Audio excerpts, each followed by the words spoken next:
Dear aspirants, welcome to the channel.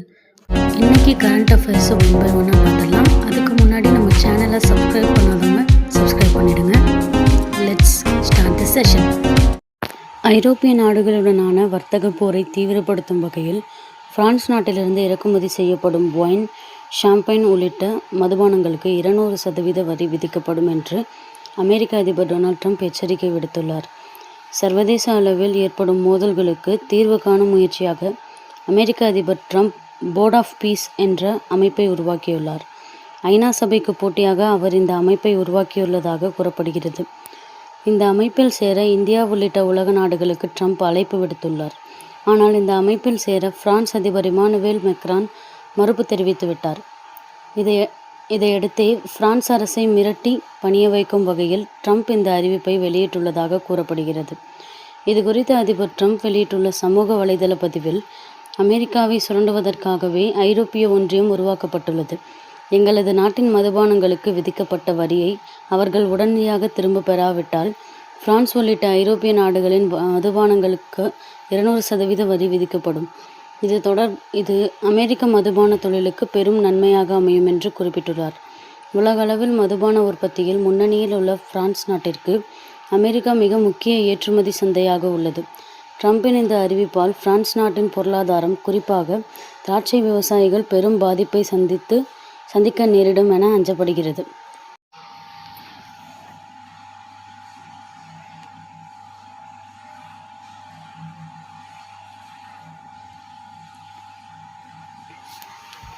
Venezuela, Canada மற்றும் கிரீன்லாந்தை America பகுதிகளாக காட்டும் செயற்கை நுண்ணறிவு வரைபடத்தை அமெரிக்க அதிபர் டொனால்ட் ட்ரம்ப் நேற்று வெளியிட்டுள்ளார். உலகின் அதிக எண்ணெய் வளமிக்க நாடான வெனிசுலா மீது தாக்குதல் நடத்திய அமெரிக்க படைகள் அந்நாட்டு அதிபர் நிக்கோலஸ் மதுரோவை சிறைபிடித்து சென்றது. மேலும் அந்நாட்டை அமெரிக்கா நிர்வாகம் செய்யும் என்றும் அதிபர் ட்ரம்ப் தெரிவித்துள்ளார். இதைத் தொடர்ந்து டென்மார்க் நாட்டின் தன்னாட்சி பகுதியாக விளங்கும் கிரீன்லாந்தை முழுவதுமாக அமெரிக்கா ஆக்கிரமிக்க வேண்டுமென அதிபர் டொனால்ட் ட்ரம்ப் கூறி வருகிறார். அமெரிக்காவின் பாதுகாப்புக்கு கிரீன்லாந்து மிகவும் முக்கியம். நாங்கள் இந்த கிரீன்லாந்தை கைப்பற்றாவிட்டால் சீனா அல்லது ரஷ்யா கைப்பற்றிவிடும் என்று அதிபர் ட்ரம்ப் கூறி வருகிறார். இதற்கு கிரீன்லாந்து மற்றும் டென்மார்க் மக்கள் எதிர்ப்பு தெரிவித்து வருகின்றனர். ஆனால் ட்ரம்ப் அரசு தனது நிலைப்பாட்டில் உறுதியாக உள்ளது. அமெரிக்காவின் இந்த முடிவுக்கு டென்மார்க் மற்றும் ஏராளமான ஐரோப்பிய நாடுகளின் தலைவர்கள் கடும் கண்டனம் தெரிவித்துள்ளனர். இந்நிலையில் வெனிசுலா, கனடா நாடுகள் மற்றும் கிரீன்லாந்தை அமெரிக்காவின் பகுதிகளாக குறிப்பிட்டு செயற்கை நுண்ணறிவால் உருவாக்கப்பட்ட வரைபடத்தை அதிபர் ட்ரம்ப் நேற்று சமூக வலைதளத்தில் வெளியிட்டுள்ளார்.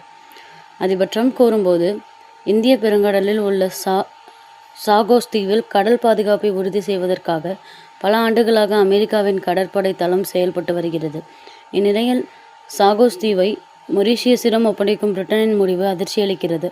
இந்த முடிவு சீனாவுக்கும் ரஷ்யாவுக்கும் சாதகமாக இருக்கும் என்றார். கிரீன்லாந்து தீவை அமெரிக்காவிடம் ஒப்படைப்பதற்கு டென்மார்க் மறுப்பு தெரிவித்து வரும் நிலையில் அந்த பிராந்தியத்தில் தனது பிடியை வலுப்படுத்த அமெரிக்க இராணுவம் நடவடிக்கைகளில் இறங்கியுள்ளது. குறிப்பாக ஆர்க்டிக் பகுதியில் அமெரிக்கா தனது போர் விமானங்களை நிறுத்தியுள்ளது.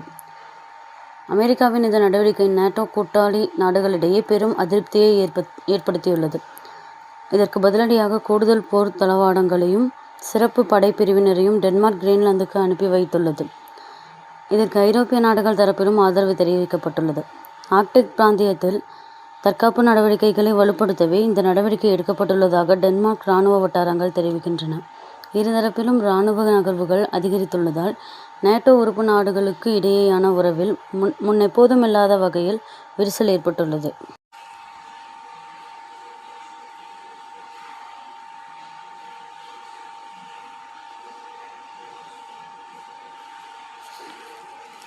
சீனாவின் ஒட்டுமொத்த மக்கள் தொகை 140.4 கோடியாக உள்ளது. இது கடந்த ஆண்டை விட 30 லட்சம் குறைவாகும். 2025ஆம் ஆண்டில் பிறந்த குழந்தை பிறப்பு எண்ணிக்கை வெறும் 79.2 லட்சமாக மட்டுமே பதிவாகியுள்ளது. இது முந்தைய 2024ஆம் ஆண்டை விட 16.2 லட்சம், அதாவது 17% குறைவாகும் என்பது குறிப்பிடத்தக்கது. இதிலிருந்து 2024இல் பிறப்பு விகிதத்தில் தென்பட்ட சிறிய முன்னேற்றம் ஒரு நிலையான மாற்றமல்ல என்பது தெரிய வந்துள்ளது. சீனா பல தசாப்தங்களாக ஒரே குழந்தை கொள்கையை பின்பற்றியது. இப்போது மக்கள் தொகை சரிவை தடுக்க 2015இல் 2 குழந்தைகளுக்கும் 2021 3 குழந்தைகளுக்கும் சீனா அனுமதி அளித்தது. குழந்தை பெறுவோருக்கு ஊக்கத்தொகையும் அளித்தது. எனினும் குழந்தை பிறப்பு சரிந்துள்ளது.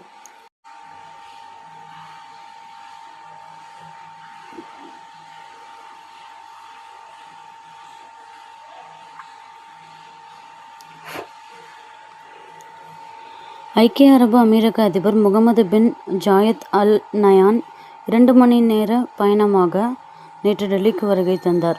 ஈரான் அரசுக்கு எதிராக அந்த நாட்டு மக்கள் தொடர் போராட்டங்களை நடத்தி வருகின்றனர். இது 500 பாதுகாப்பு படை வீரர்கள், 4500 பொதுமக்கள் உயிரிழந்துள்ளனர். போராட்டக்காரர்களுக்கு ஆதரவாக ஈரான் மீது அமெரிக்காவும் இஸ்ரேலும் திடீர் தாக்குதல் நடத்தப்படும் என்ற பதற்றம் ஏற்பட்டுள்ளது. ஏமன் நாட்டில் ஹவுதி, பிஎல்சி, எஸ்டிசி ஆகிய 3 குழுக்கள் தனித்தனியாக ஆட்சி நடத்தி வருகின்றன. இதில் ஹவுதி குழுவுக்கு ஈரானும், பிஎல்சி குழுவுக்கு சவுதி அரேபியாவும், எஸ்டிசி குழுவுக்கு ஐக்கிய அரபு அமீரகமும் ஆதரவு அளித்து வருகின்றன. ஏமனில் எஸ்டிசி குழுவின் கட்டுப்பாட்டில் உள்ள எண்ணெய் வயல்களை ஐக்கிய அரபு அமீரக நிறுவனங்கள் நிர்வகித்து வருகின்றன.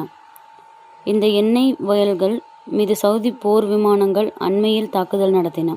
இதன் காரணமாக இதுவரை நட்பு நாடுகளாக இருந்த ஐக்கிய அரபு அமீரகம், சவுதி அரேபியாக்கிடையே மிகப்பெரிய மோதல் ஏற்பட்டிருக்கிறது. இந்த சூழலில் ஐக்கிய அரபு அமீரக அதிபர் முகமது பின் ஜயாத் அல் நயான் 2 மணி நேர பயணமாக டெல்லி வருகை வந்தார். அவரை பிரதமர் மோடி விமான நிலையத்துக்கு நேரில் சென்று வரவேற்றார்.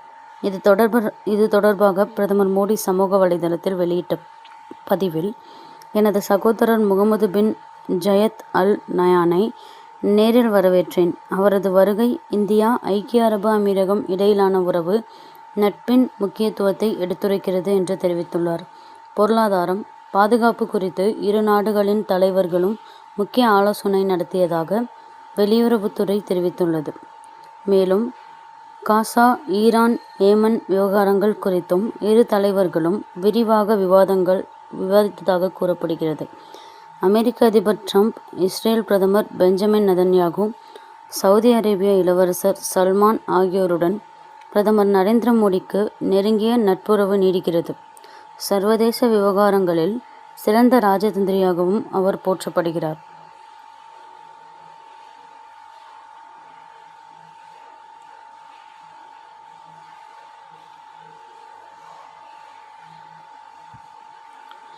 வைரங்கள் குறித்து இந்திய தர நிர்ணய ஆணையம் புதிய வழிகாட்டுதல்களை வெளியிட்டுள்ளது.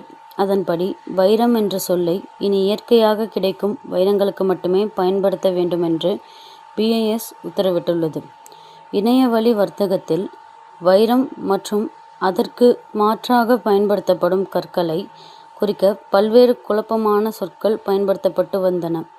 இதனால் உண்மையான வைரமா அல்லது செயற்கை வைரமா என்பதில் பெரும் சந்தேகம் இருந்து வந்தது குறிப்பிடத்தக்கது. இன்னைக்கு கரண்ட் அஃபேர்ஸ் பற்றின உங்களோட ஒப்பீனியன்ஸை கீழே கமெண்ட்டில் ஷேர் பண்ணுங்கள். we will discuss about it and then like பண்ணுங்கள், ஷேர் பண்ணுங்கள். we'll see you on the next video.